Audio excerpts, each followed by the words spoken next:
नमस्कार. मराठी मायबोली कथा या आपल्या यूट्यूब चॅनल तुमचं खूप खूप स्वागत आहे. ही जी कथा आहे ही पूर्णपणे काल्पनिक आहे. लीलाला जुन्या इस्पितळात रात्रीच्या शिफ्टमध्ये काम करणे कधीच आवडले नव्हते. तिला नेहमी काळोख्या आणि शांत कॉरिडॉरमधून चालताना अस्वस्थ वाटायचे. विशेषतः जो कॉरिडॉर वर्षानुवर्षे बंद असलेल्या विंगला जोडायचा त्या कॉरिडॉरकडे तर ती फिरकायची पण नाही. बऱ्याच वर्षापूर्वी त्या विंगला आग लागली होती आणि त्यामध्ये अनेक रुग्ण आणि कर्मचारी सदस्यांचा मृत्यू झाला होता. तेव्हापासून ती विंग बंद होती. अशा अफवा पसरल्या होत्या की विंगला पीडितांच्या अस्वस्थ आत्म्यांनी पछाडलेलं आहे आणि विचित्र आवाज आणि दृश्य काही लोकांनी ऐकल्याचे आणि पाहिल्याचा ऐकिवात होता. लीलाचा भूतावर तसा विश्वास नव्हता, पण तरीही तिने शक्य तितके त्या विंगकडे जाणे टाळले होते. तिने तिच्या सहकार्याकडून त्या विंगबद्दल अनेक भयानक कथा ऐकल्या होत्या. एका रात्री मात्र तिला विंगेत जाण्याशिवाय पर्याय नव्हता. श्वास घेण्यास त्रास होत असलेल्या रुग्णासाठी ती एक अतिरिक्त ऑक्सिजन टाकी शोधत होती. वेळ रात्रीची होती आणि लवकरात लवकर ऑक्सिजनची टाकी पाहिजे होती. ती विंगची स्टोरेज रूम अशी एकच जागा होती जिथे एवढ्या लवकर तिला ऑक्सिजनची टाकी मिळू शकत होती. तिने इतर सहकाऱ्यांना विचारले, पण सगळ्यांनी तिथे काही मिळण्याची शक्यता नाही असे सांगितले. तसेच तिथे जाणं धोक्याचे पण आहे असे सांगितले. पण काही करून लीलाला त्या रुग्णांचे प्राण वाचवायचे होते. तिने एक टॉर्च घेतली आणि विंगच्या दिशेने निघाली. विंगमधल्या स्टोरेज रूममधून ती टाकी घेऊन शक्य तितक्या लवकर तेथून बाहेर पडायचे असा तिचा हेतू होता. आता ती विंगच्या बंद दरवाज्यासमोर उभी होती. तिला प्रचंड भीती वाटत होती, पण त्या रुग्णाच्या जीवनमरणाचा प्रश्न होता. तिने धीर धरून दरवाजा उघडला आणि तिच्या चेहऱ्यावर थंड हवेची झळक धडकली. तिचे हात भीतीने थरथर कापत होते.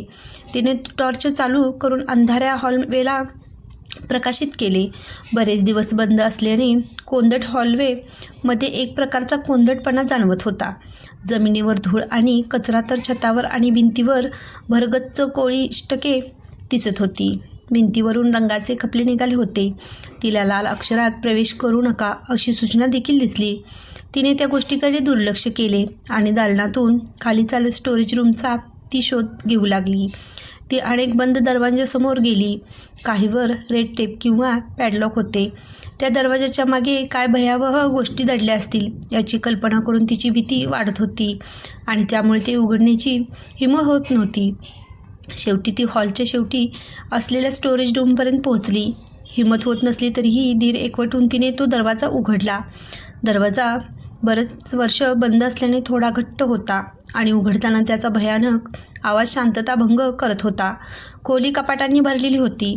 वैद्यकीय पुरवठा आणि उपकरणे धुळीने माखलेली आणि गंजलेली होती. लीलाने ऑक्सिजन टाकीसाठी खोलीमध्ये नजर फिरवली. तिला अशी ऑक्सिजन टाकी पाहिजे होती जी अजूनही सुस्थितीत आणि वापरण्याजोगी असेल. तिला खोलीच्या मागच्या बाजूला एका शेल्फवर एक टाकी दिसली आणि ती त्या दिशेने चालू लागली.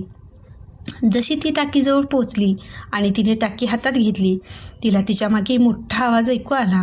तिने मागे वळून पाहिले तर दरवाजा आपसुकच बंद झाला होता. ती धावत जाऊन दरवाजा उघडण्याचा प्रयत्न करू लागली, पण तो दरवाजा उघडत नव्हता. ती भयानक घाबरली होती आणि मदतीसाठी आरडाओरडा करत दरवाजा वाजवत होती, पण कोणीही उत्तर देत नव्हतं. तिला जाणवले की हॉस्पिटलच्या या एकाएकी भागात तिला कोणीही ऐकू शकत नव्हतं. ती अडकली होती. तिला भीती आणि प्रचंड हताशपणा जाणवला. तिला प्रचंड भीती आणि हताशपणा जाणवत होता. तिने आजूबाजूला बाहेर पडण्याचा दुसरा मार्ग पाहिला. तिला समोरच्या भिंतीवर एक खिडकी दिसली, पण ती पोहोचण्यासाठी ती खूप उंच होती. तिने हे देखील पाहिले, छतावर एक वेंट आहे, परंतु तिच्यासाठी ते आत जाण्यासाठी खूपच लहान होते.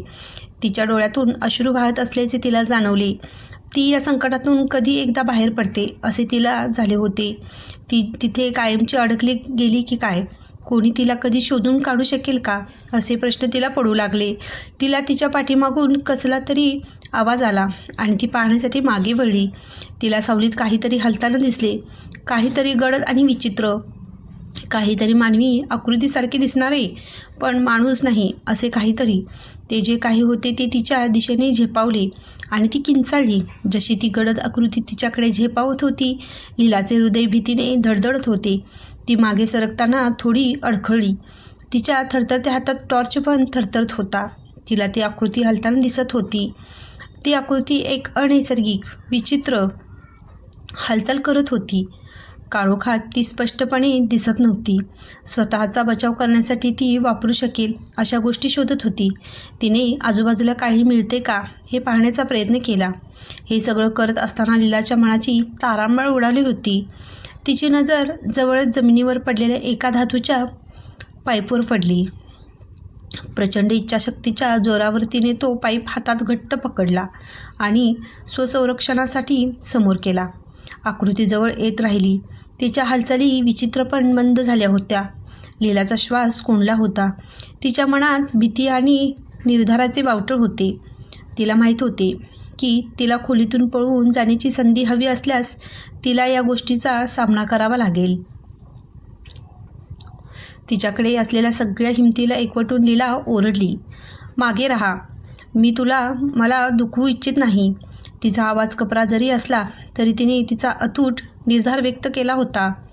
तिच्या तो अवतार पाहून ती आकृती संकोचल्यासारखी वाटली. क्षणाचाही विलंब न करता लीलाने संधी साधली आणि तिच्या सर्व शक्तीने धातूच्या पाईपने त्या आकृतीवर वार केला. आकृतीशी पाईप धडकला आणि एक विचित्र आवाज आला. आकृती मागे सरकली. तिचे ओरडणे अनैसर्गिक होते. लीलाने एक सेकंदही वाया घालवला नाही. तिने आधी दिसलेल्या एका खिडकीकडे धाव घेतली.